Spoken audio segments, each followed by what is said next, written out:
नमस्कार, मैं हूं संतोष पाठक और आप देख रहे हैं इंडिया डेली का डिजिटल प्लेटफॉर्म। 250 रुपए के सहारे कैसे एक जीवन बदल गया, कैसे एक शरीफ आदमी अपराधी बनकर के जराइम की दुनिया में उसने प्रवेश किया। 250 रुपए के एक कट्टे ने प्रेम प्रकाश सिंह को मुन्ना बजरंगी बना दिया। अगर ये 250 रुपए प्रेम प्रकाश को नहीं मिलते तो शायद वो आज जिंदा होता। 1965 में जौनपुर के पूरे दयाल गांव में किसान परिवार में प्रेम प्रकाश सिंह का जन्म हुआ था। 5वीं के बाद प्रेम प्रकाश ने अपनी पढ़ाई छोड़ दी। घर की माली हालत ठीक न होने के कारण कुछ समय तक प्रेम प्रकाश ने कालीन का भी काम किया। महज 14 साल की उम्र में घर वालों ने उसकी मर्जी के बगैर उसकी शादी कर दी थी। शादी के कुछ दिन बाद ही उसके चाचा का गांव में एक भुल्लन सिंह नाम के व्यक्ति से विवाद हो गया।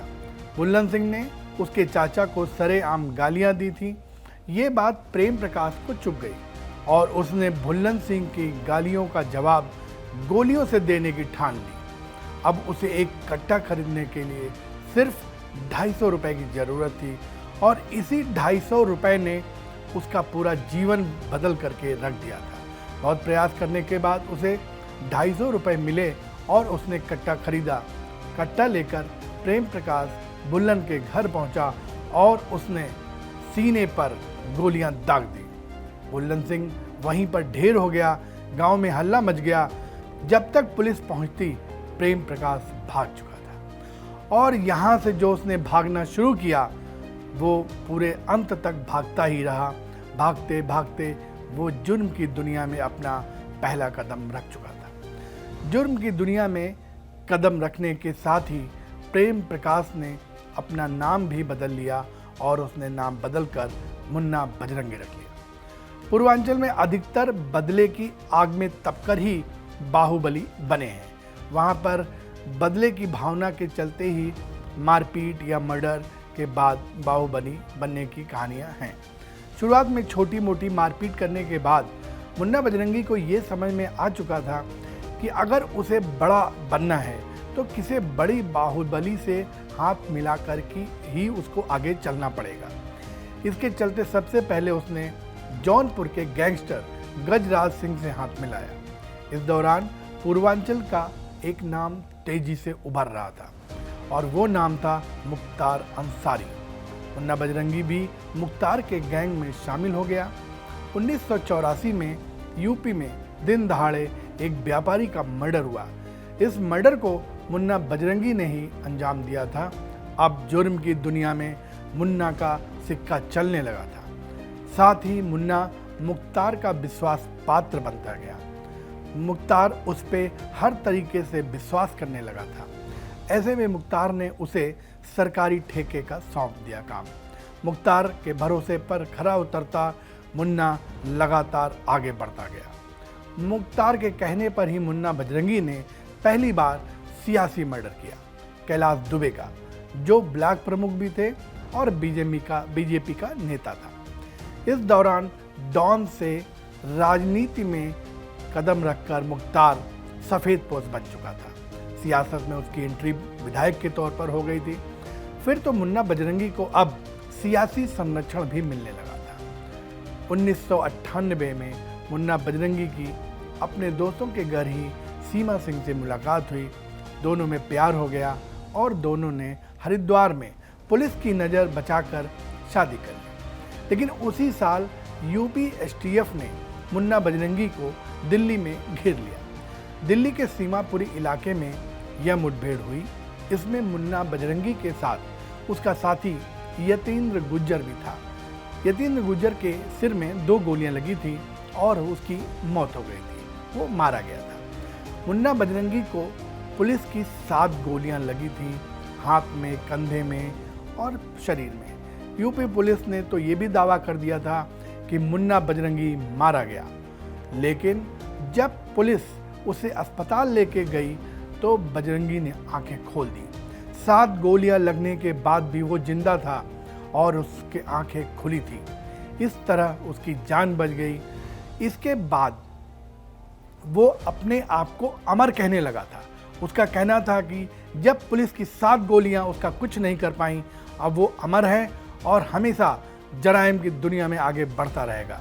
खैर, इनकाउंटर के कुछ दिन बाद ही उसकी बेटी हुई। बजरंगी साल 2002 तक तिहाड़ जेल में रहा। फिर जेल से छूटने के बाद मुख्तार की मदद से मुंबई में अपना ठिकाना बना लिया। मुख्तार से फरमान मिल जाने के बाद मुन्ना बजरंगी ने भाजपा विधायक कृष्णानंद राय को खत्म करने की साजिश रची और उसी के चलते 29 नवंबर 2005 को माफिया डॉन मुख्तार अंसारी के कहने पर मुन्ना बजरंगी ने कृष्णानंद राय को दिन दहाड़े मौत की नींद सुला दिया। उसने अपने साथियों के साथ मिलकर लखनऊ हाईवे पर कृष्णानंद राय की 2 गाड़ियों पर AK-47 से करीब 400 गोलियां बरसाईं। इस हमले में गाजीपुर से विधायक कृष्णानंद राय के अलावा उनके साथ जो उनकी गाड़ी में करीब 6 अन्य लोग भी बैठे थे, वो भी सब मारे गए थे। बड़ा दर्दनाक हादसा था, घटना थी और इस बेरहमी के साथ गोलियां चलाई गई थी कि कोई भी व्यक्ति बचे ना। पोस्टमार्टम के दौरान हर मरने वाले के शरीर से करीब 60 से 100 गोलियां बरामद हुई। इस हत्याकांड ने सूबे के सियासी हलकों में हलचल मचा दी। हर कोई अब मुन्ना बजरंगी के नाम से खौफ खाने लगा था। मुन्ना बजरंगी खौफ का पर्याय बन चुका था और इस हत्या को अंजाम देने के बाद वह मोस्ट वांटेड पूर्वांचल का बड़ा माफिया बन गया था। इसके साथ ही भाजपा विधायक की हत्या के अलावा कई मामलों में उत्तर प्रदेश पुलिस, STF और CBI को मुन्ना बजरंगी की तलाश थी। मुन्ना बजरंगी की इस हत्याकांड के बाद वो कई राज्यों में उसका प्रभाव फैल चुका था। यूपी, बिहार, मुंबई और बाकी और कई प्रदेशों में वो अपनी प्रभाव के बदौलत वसूली भी करने लगा था। इसीलिए उस पर 7 लाख का इनाम भी घोषित हो गया था और उस पर हत्या, अपहरण और वसूली के कई मामलों में शामिल होने के आरोप लगते गए। वो लगातार अपनी लोकेशन बदलता रहता। पुलिस का दबाव भी बढ़ रहा था। यूपी पुलिस और STF लगातार मुन्ना बजरंगी की तलाश कर रही थी। उसका यूपी, बिहार में रह पाना अब मुश्किल सा हो गया था। दिल्ली भी उसके लिए सुरक्षित नहीं था। इसलिए मुन्ना बजरंगी भागकर मुंबई चला गया। मुख्तार अंसारी के इशारे पर मदद से उसको मुंबई में ठिकाना मिल गया। उसने एक लंबा अरसा मुंबई में ही गुजारा और वहीं से कई बार उसका विदेश जाना भी होता रहा। उस विदेश जाने के दौरान अंडरवर्ल्ड के लोगों से भी मुन्ना बजरंगी के रिश्ते मजबूत होते जा रहे थे। वह मुंबई से ही फ़ोन पर अपने लोगों को दिशा निर्देश देता और गैंग को ऑपरेट कर रहा था। उत्तर प्रदेश समेत कई राज्यों में मुन्ना बजरंगी के खिलाफ मुकदमे दर्ज थे। वह पुलिस के लिए परेशानी का सबब बन चुका था। उसके खिलाफ सबसे ज़्यादा मामले उत्तर प्रदेश में दर्ज थे। लेकिन 29 अक्टूबर 2009 को दिल्ली पुलिस ने मुन्ना को मुंबई से गिरफ्तार कर लिया। माना यह भी जाता है कि मुन्ना को अपने इनकाउंटर का डर था, पुलिस में मारे जाने, गोलियों से मारे जाने का डर था। इसलिए उसने खुद एक प्लान के तहत, योजना के तहत दिल्ली पुलिस की मदद से अपनी गिरफ्तारी कराई थी। मुन्ना की गिरफ्तारी के इस ऑपरेशन में मुंबई पुलिस को भी ऐन वक्त पर शामिल किया गया था। उसे अलग अलग जेलों में रखा जा रहा था कि उसकी लोकेशन बदली जा रही थी। इसी दौरान उसके जेल से लोगों के धमकाने, वसूली करने जैसे मामले भी सामने आते रहे। मुन्ना बजरंगी का दावा था, मतलब वो दम भरता था कि उसने अपने 20 साल के आपराधिक जीवन में 40 से अधिक हत्याएं की हैं।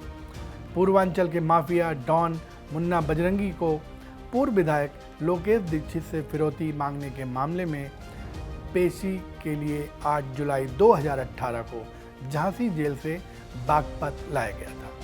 मुन्ना बजरंगी की जेल में 9 जुलाई की सुबह गोलियां मारकर हत्या कर दी गई। मुन्ना बजरंगी की पत्नी सीमा सिंह की याचिका पर हाईकोर्ट ने घटना की CBI जांच के आदेश दिए थे, जिसके बाद से CBI मामले की जांच कर रही थी, जिसके लिए CBI की टीम कई बार बागपत जेल भी पहुंची।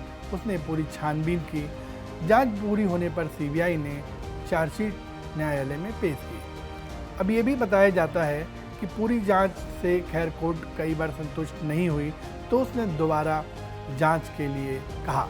हत्या के बाद जेल से जो वो पिस्टल्स आई थी, जिन पिस्टल से वो मारा गया था, तो सीबीआई रिपोर्ट में ये भी बताया गया कि चार्जशीट के अनुसार बरामद कारतूस के 10 खोखों की एफएसएल रिपोर्ट से खुलासा ये भी हुआ कि मुन्ना बजरंगी को गोली मारने के लिए जेल में 7.62 mm की 4 पिस्टल लाई गई थी, जबकि गोली मारने में 3 पिस्टल्स का इस्तेमाल किया गया और उसे पिस्टल से 7 गोलियां बहुत नज़दीक से मारी गई थी। अपराधी कितना भी बड़ा क्यों ना हो, कितना भी दुर्दांत क्यों ना हो, उसका अंत यही होना था और यही हुआ।